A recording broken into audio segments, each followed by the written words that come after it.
Bertemu kembali di Minggu Baharu Rentasan Berita edisi 1560. Saya Zawaz Yusof, antara paparan utama malam ini. Bukan begitu para walaun.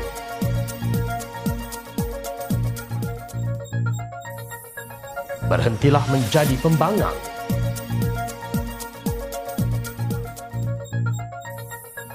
Bersatu huru hara kifarah dari rakyat.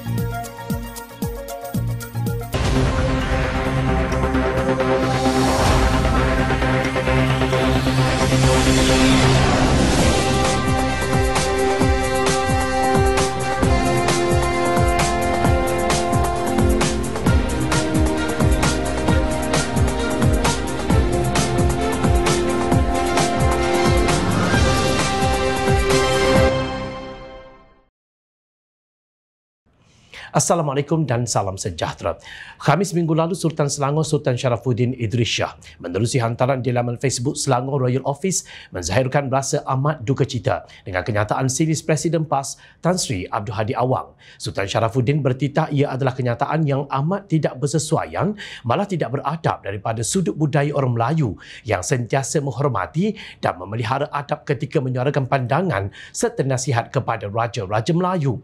Kenyataan Ahli Parlimen Marang dalam tulisan beliau yang bertajuk Ketinggian Islam Wajib Dipertahankan pada 20 Februari lalu yang antaranya ditujukan kepada Raja-Raja Melayu disifatkan sebagai tidak beretika dan demi kepentingan politik semata-mata. Fellow Kursi Institusi Raja-Raja Melayu Universiti Teknologi Mara UiTM Mujibu Abdul Muiz berkata dalam kenyataan yang turut menyentuh kepentingan kaum Melayu dan Islam serta Perlembagaan Persekutuan, Abdul Hadi sekadar mahu memperlihatkan seolah-olah hanya parti beliau yang memperjuangkan perkara berkenaan. Inilah dia, memperjuang sesuatu yang sebenarnya tiada isu pun, tapi diperjuang juga secara konsep kepartian untuk laba politik, walhal sejak dari mereka lagi sudah jelas termaktub di dalam perlembagaan soal Islam itu tidak boleh diganggu-gugat. Malah usaha memartabatkan syiar Islam, memperkasakan semua institusi berkaitan agama Islam itu sering dilakukan Raja-Raja Melayu termasuk selepas penubuhan MKI, iaitu Majlis Kebangsaan bagi Hal Ehwal Agama Islam Malaysia, katanya dalam satu kenyataan. Mengulas lanjut, Mujibu berkata kenyataan Abdul Hadi bukanlah sesuatu yang mengejutkan kerana tokoh politik itu pernah melakukan perkara serupa kepada Sultan Terengganu Sultan Mizan Zainal Abidin sebelum ini. Dulu dia buat juga, tetap beri ceramah biarpun ketika itu Sultan Mizan duka cita, titah larang mereka yang tiada tauliah agama untuk berceramah di masjid-masjid di bawah seliaan Kerajaan Negeri Terengganu. Dia langgar juga, katanya.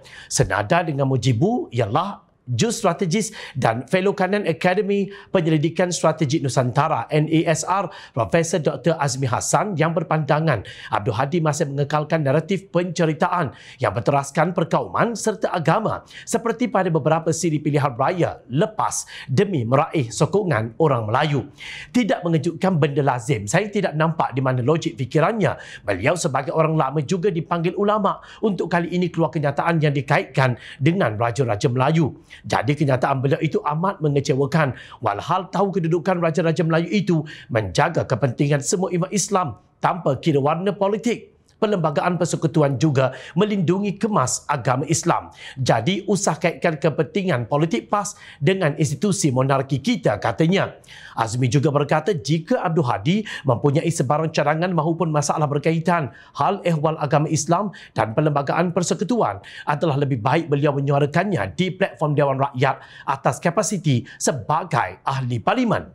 Pensyarah kanan Fakulti Sains Pentadbiran dan Pengajian Polisi UiTM Kedah Dr. Jazimin Zakaria pula berpandangan tindakan Abdul Hadi mengeluarkan kenyataan yang mengheret Raja-Raja Melayu ke kancah politik amat tidak sesuai.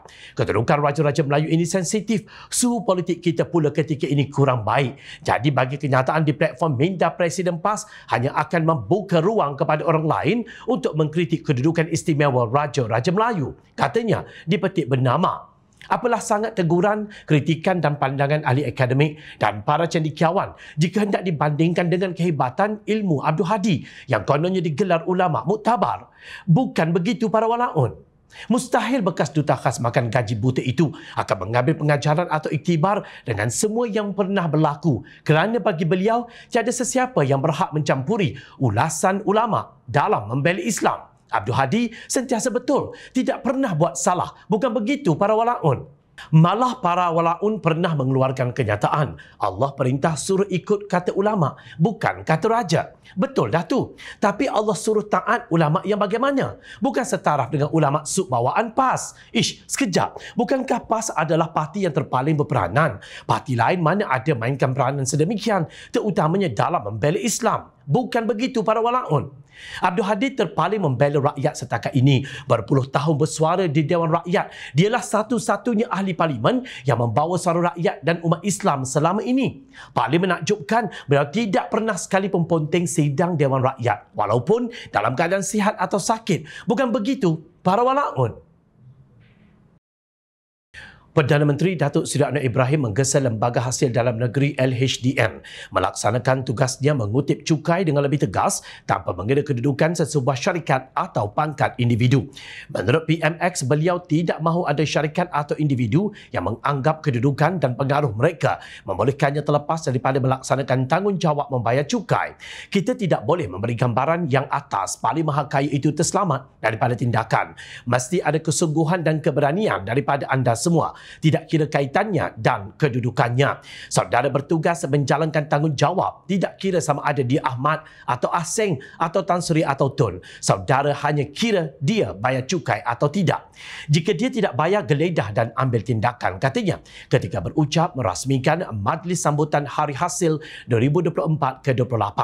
Untuk rekod, LHDN berjaya mengutip cukai sebanyak 183.3 bilion ringgit pada tahun 2023, iaitu yang tertinggi dalam sejarah agensi percukaian, dan hasil negara malah telah melepasi sasaran kutipan yang ditetapkan, iaitu 176 bilion ringgit. Menyorot kembali sejarah naik taraf LHDN daripada sebuah jabatan kepada agensi pada 1 Mac 1996. Perdana Menteri yang ketika itu Menteri Keuangan berkata beliau menerima laporan terdapat puluhan syarikat gergasi yang terkena negara sukar membayar cukai. Ada yang bayar setengah, ada yang bayar suku kerana syarikat ini terlalu besar. Gergasi, naga, siapa yang berani singgung? Mereka yang ini kaki tangan LHDN ketika itu secara berani melaksanakan tugas tanpa mengira gergasi dalam perniagaan dan berjaya mengutipnya. Dan mengenang kesungguhan dan risiko yang dihadapi, saya memutuskan menaikkan status jabatan menjadi agensi lembaga, katanya. Tambah Anwar yang juga Menteri Keuangan mendedahkan asas cukai Malaysia masih rendah, iaitu kira-kira 11.2% daripada keluaran dalam negara kasar KDNK berbanding negara jiran seperti Singapura 12.6% dan Thailand 16.4%. Sementara jumlah pembayar cukai juga masih rendah, iaitu kira-kira 435,000 daripada 1.5 juta syarikat berdaftar di Malaysia, kurang daripada 29%. Saya singgung hal ini untuk menjelaskan betapa mendesaknya kecekapan, kepantasan, pengurusan dan pendirian LHDN kerana jumlah yang membayar itu kecil dan hasilnya itu amat diperlukan, bukan hanya untuk pertumbuhan negara tetapi juga memberi keselesaan kepada rakyat. Bagaimanapun pada tahun lalu saya merakamkan penghargaan setinggi-tingginya kepada LHDN kerana berjaya mencipta sejarah baharu kutipan cukai, iaitu sebanyak 183.34 bilion ringgit, melebihi 7.8 bilion ringgit atau 4.49% daripada jumlah kutipan tahun sebelumnya, katanya. Anwar juga berkata kerajaan pada masa sama turut memberi tumpuan kepada usaha mengurangkan defisit melalui langkah mengurangkan hutang dan amalan tata kelola yang baik. Pemimpin negara tidak boleh mewariskan hutang kepada generasi akan datang yang akan menjadi beban kepada mereka seperti yang diwarisi kerajaan hari ini. Kutiplah hasil banyak mana pun, tetapi amalan kita itu kalau boros dan tiris, bebannya kepada generasi akan datang. Itu bukan pemimpin yang baik, katanya. Sebagai respon, LHDN akan memberi tumpuan kepada isu keterisan cukai yang melibatkan individu yang mempunyai aset dan kekayaan yang tidak setimpal dengan pelaporan cukai. Ketua Pegawai Eksekutif Datuk Dr. Abu Tariq Jamaluddin berkata, usaha itu merupakan sebahagian daripada usaha agensi itu untuk memastikan sasaran kutipan cukai negara sebanyak RM197 bilion dicapai. Tumpuan akan diberikan kepada individu yang mempunyai keterisan cukai, individu yang mempunyai aset dan kekayaan yang tidak setimpal dengan laporan cukai. LHDN juga akan memantau pendapatan dari Malaysia yang disimpan di dalam akaun luar negara yang belum dilapor, transaksi rentah sempadan, harga pindahan domestik, aktiviti atas talian dan kes-kes ekonomi bayangan. Katanya seperti dilaporkan media perpaduan. Abu Tariq juga memaklumkan pelaksanaan e-invoice yang bermula pada 1 Ogos ini juga adalah inisiatif utama pihaknya pada tahun 2024. Dalam pada itu katanya LHDN juga telah diiktiraf sebagai pemenang anugerah Most Impactful Public Sector Agency Driving Digital Adoption bagi sistem MyTax dan anugerah emas bagi Integrity, Governance dan Anti Rasuah 2023 oleh Institut Integrity Malaysia. Terima kasih Kerajaan Perpaduan Madani, hasil cukai untuk keselesaan rakyat, daripada rakyat kepada rakyat. Yang tidak faham sila banyakkan membaca dan bertanya tentang cukai SST 8% misalnya. Maklumat sebenarnya ada di hujung jari anda. Apa yang susah sangat? Manakala kepada yang masih buat-buat tidak faham, menghasut rakyat, membenci kerajaan, berhentilah menjadi pembangkang. Parti Bersatu kemarin meluluskan pindaan untuk melucutkan serta-merta keahlian wakil rakyatnya yang menyatakan sokongan kepada mana-mana pihak bertentangan dengan arahan atau pendirian parti pembangkang itu. Bersatu meluluskan perkara 10 perlembagaan parti itu selepas mendapat sokongan 1,956 perwakilan parti tersebut yang hadir pada Perhimpunan Agung Khas di Pusat Convention Idea IDCC Selayang. Pindaan perlembagaan itu dibuat susulan tindakan 6 ahli Parlimen Bersatu yang sebelum ini menyatakan sokongan kepada Perdana Menteri Datuk Seri Anwar Ibrahim. Sebagai respon, Ahli Parlimen Bukit Gantang Datuk Syed Abu Hussein Hafiz Syed Abdul Fasal meminta supaya Wakil Rakyat Bersatu yang bahu menyokong Kerajaan Madani supaya tidak ragu-ragu atau rasa takut untuk berbuat demikian.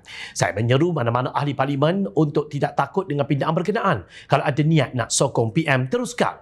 Kerana semua peraturan ini boleh dicabar di mahkamah dan belum tentu pindaan ini akan diluluskan oleh pendaftaran pertubuhan ROS atau mahkamah, katanya dipetik BH Online. Mengulas lanjut, Syed Abu Hussein berkata 6 wakil rakyat terbabit bertegas untuk tidak mengosongkan mana-mana kerusi sehingga mahkamah memutuskan untuk berbuat demikian. Tegasnya, tindakan Bersatu meluluskan pindaan untuk melucutkan serta-merta keahlian wakil rakyatnya yang menyatakan sokongan kepada mana-mana pihak bertentangan dengan arahan atau pendirian parti adalah satu perkara yang sia-sia. Dalam masa sama, beliau mempersoalkan sebab parti mahu membuat undang-undang itu, sedangkan ahli parlimen yang menyokong kepada Perdana Menteri dibuat demi masa depan kawasan dan pengundi mereka. Kalau ahli parlimen tidak berpuas hati dengan parti, maka mereka boleh menyokong mana-mana kerajaan demi masa depan dan kawasan masing-masing. Kalau Perikatan Nasional PN dan Bersatu tidak mahu berunding dengan kerajaan untuk dapatkan kemudahan bantu rakyat serta memberi sokongan untuk menstabilkan politik, bagi saya ia satu kerja yang sia-sia untuk bendung seseorang ahli parlimen sebagai seorang pemimpin. Di pihak saya dan rakan-rakan, perkara ini sudah pun berlaku, tetapi kami tetap akan memberi sokongan kepada Perdana Menteri PM dan yakin bahawa Perdana Menteri ada dasar jelas dan usaha nak bantu rakyat, khususnya mengenai kos sara hidup supaya rakyat mendapat barang keperluan dengan harga yang murah. Bagi kami akan tetap bertegas dan tidak akan kosongkan mana-mana kerusi sehingga mahkamah memutuskan, katanya dalam satu kenyataan. Nampaknya Bersatu akan berputih mata selepas ini. Bukan setakat masih terdapat ahli parlimen yang akan beralih arah dalam masa terdekat, malah kini didesak menyatakan pendirian berhubung rasa amat duka cita yang dizahirkan Sultan Selangor, Sultan Sharafuddin Idrisha terhadap kenyataan yang dibuat Presiden Pasaran Syed Abdul Hadi Awang menerusi tulisan beliau pada 20 Februari lalu. Timbalan Pengerusi Majlis Pimpinan Keadilan MPN Selangor, Burhan Aman Shah berkata, tindakan membisu pimpinan PN Selangor yang diketuai Datuk Seri Muhammad Azmin Ali menunjukkan seolah-olah mereka sanggup membelakangi titah Sultan Sharafuddin semata-mata untuk menjaga hati pemimpin dan penyokong PAS demi terus bernyawa.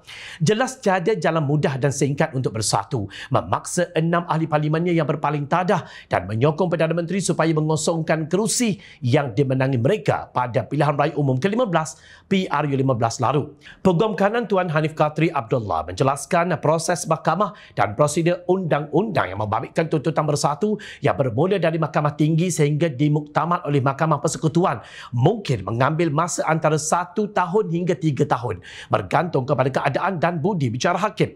Selain itu, beliau berkata bersatu juga perlu ingat sebelum ini mereka gagal dalam permohonan untuk memerlukan semakan kehakiman di Mahkamah Tinggi bagi mencabar keputusan yang di-Pertua Dewan Rakyat Tan Sri Johari Abdul yang enggan mengosongkan 4 kerusi Parlimen di Sabah.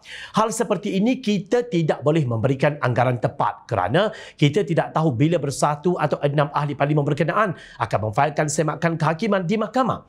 Kita juga tidak tahu sama ada mereka akan memfailkan semakan kehakiman secara betul dan lengkap atau tidak lengkap. Jika permohonan tidak lengkap, proses memfailkan semakan akan mengambil masa lebih lama, katanya kepada Sinar Premium. Kesimpulannya mudah. Sebagai manusia, apa sahaja pengkhianatan yang kita buat di atas muka bumi ini akan dibalas dengan saksama. Lupakah Tan Sri Mahyadin dan kuncu-kuncunya tentang apa yang pernah dilakukan pada Februari 2020? Kini kifarah itu telah tiba untuk pengkhianatan dan kezaliman yang pernah anda lakukan kepada rakan-rakan dan rakyat jelata.